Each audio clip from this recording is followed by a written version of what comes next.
Guys, welcome back to the channel. Before I get any further into the story, please make sure you subscribe to the channel, like the video and share the video for more of these stories. And another thing, the stories that you hear on here, they are real. It's a little dramatized, but they are real. And it's my intention to bring across the struggles, the joys, and whatever things are happening in Jamaica currently. Now, this is in a vibrant village, and this happened in Clarendon, where the hills them lush and the sun shines bright, and there lived a 60-year-old man named Samuel. For over 40 years, Samuel and navigate life without him sight, relying upon sound, touch, and the strength of his spirit, forged through enough trials and tribulations. The world had dealt him a heavy hand since he lost his vision at age 19 due to gun violence. A cruel reminder of how life could change in an instant. Despite all the darkness, Samuel find comfort and support in him herb business, selling natural herbs like solace and sarsaparilla, which him carefully harvest from his modest garden that the blind man farm. Every morning Samuel would rise with the sun, feeling the warm rays on his skin. He would carefully make his way to the garden, where the scent of fresh herbs filled the air. He would hum a tune as he work, enjoying the simple pleasures while feeling at peace with the world around him. This life hard, but me have me herbs, him often said to himself. Me a push through. One crisp morning, as the sun began to warm the earth, Samuel sent his son David to withdraw some money from his bank account so him could pay for some supplies. The atmosphere in the house felt light, with laughter floating from the kitchen as Aaron prepared breakfast. However, within an hour, a sense of dread seeped into the air. "Dad," David called out, his voice trembling slightly. "Something no right. When me go fi draw the money, me notice say $30,000 is missing." Samuel's heart sank instantly. "What? How that can be?" He responded, confused and fear mixed into one heavy feeling. "We must have make a mistake. Maybe the bank make a blunder." David shake his head anxiously. "No, Dad, it get worse. Me check the balance again and them draw even more. It not just a mistake. It look like robbery. We have to go to the bank now."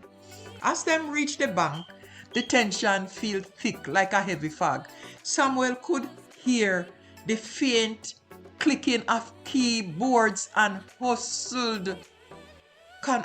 conversation among the employees. The customer service supervisor, sensing the serious level of the situation, approached them. "Good morning, sir. How can I assist you today?"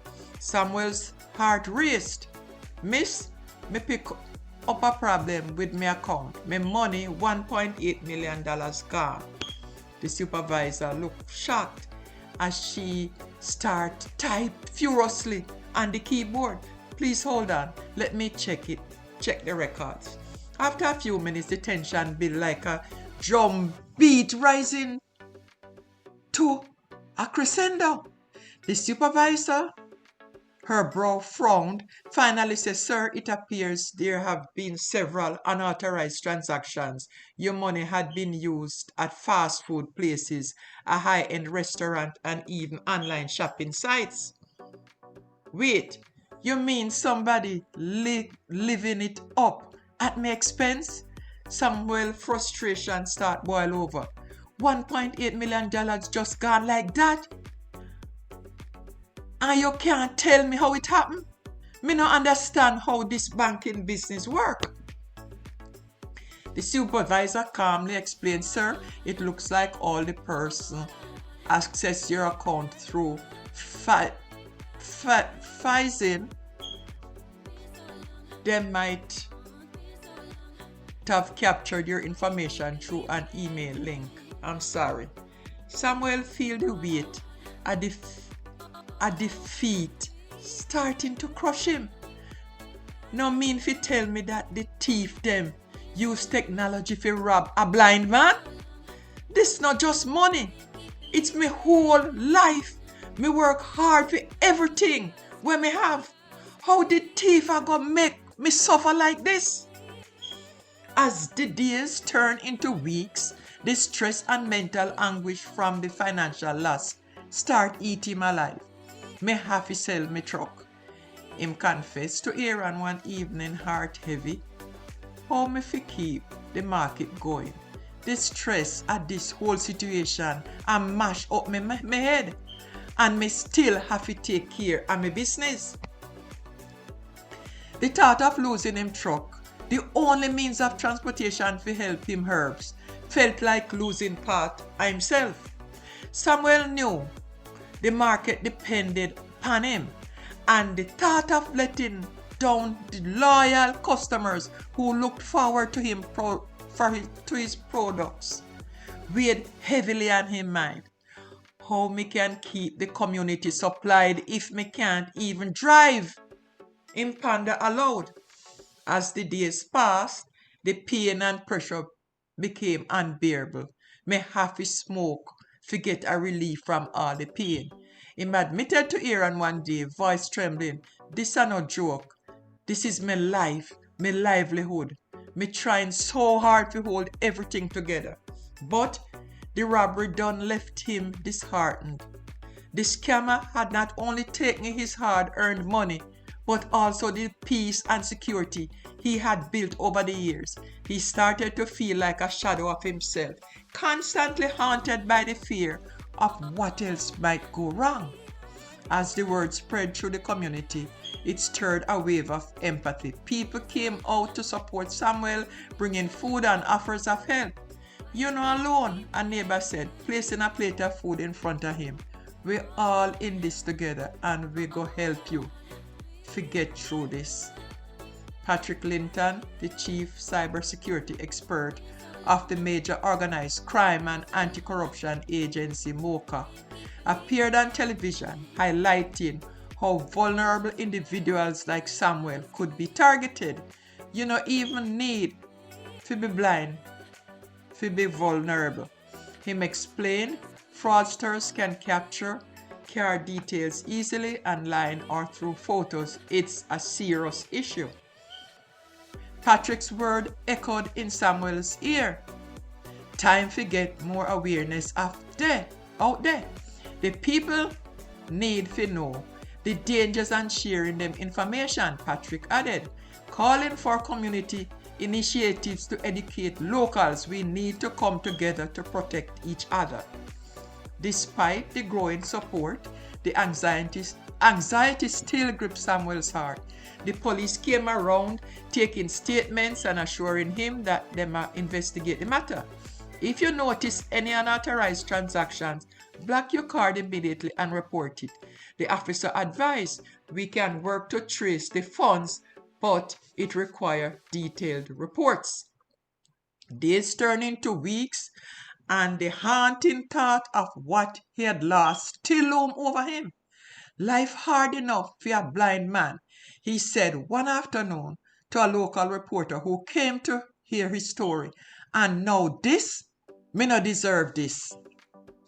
As the community continued to rally around him, motion started building for justice. Local businesses offered to host events, raising awareness about online safety and encouraging people to take precautions. Samuel felt a flicker of hope bubbling inside him as he watched for support as the supports grow bigger and bigger. "Now, it's good to see the community unite like this," Aaron said as he helped organize the first event. "We need to make sure no one else feels like this. We have to fight back against the shadows." The first awareness day came and the crowd gathered in at the town square, filled with people sharing stories, advice, and resources. Samuel spoke to the gathering, his voice strong despite the pain. Me just want for help. Me just want little help to get my money back, he said, determined. But more importantly, I want to see that no one else suffer like me did. He spoke about how technology can be a double-edged sword, and he talked about the danger behind email and online transaction for the community. You have to be cautious, protect yourself, protect your community. As people shared their stories and wisdom, the community felt more united. A sense of strength emerged, and Samuel realized he was not just fighting for his own recovery, he was helping create a safety net for others facing similar struggles. In a twist of fate, just as the darkness had threatened to consume him, a beacon of hope had appeared. Samuel had not only rediscovered his voice, but also his power of connecting with others. The fight against the shadows was never just his alone. It had become a collective effort. And in that unity, the community began to heal. Thus, in a Samuel's tale, we see more than just a narrative of loss, but one of resilience, community support, and the power of coming together against challenges. Samuel is determined not just to get back his money, but to ensure dignity and safety for everyone, no matter if them sighted or blind. In the fight against fraud and isolation, Samuel had become a symbol of strength, inspiring many to look out for one another, like light cutting through in the darkness. Guys, if you like the story, make sure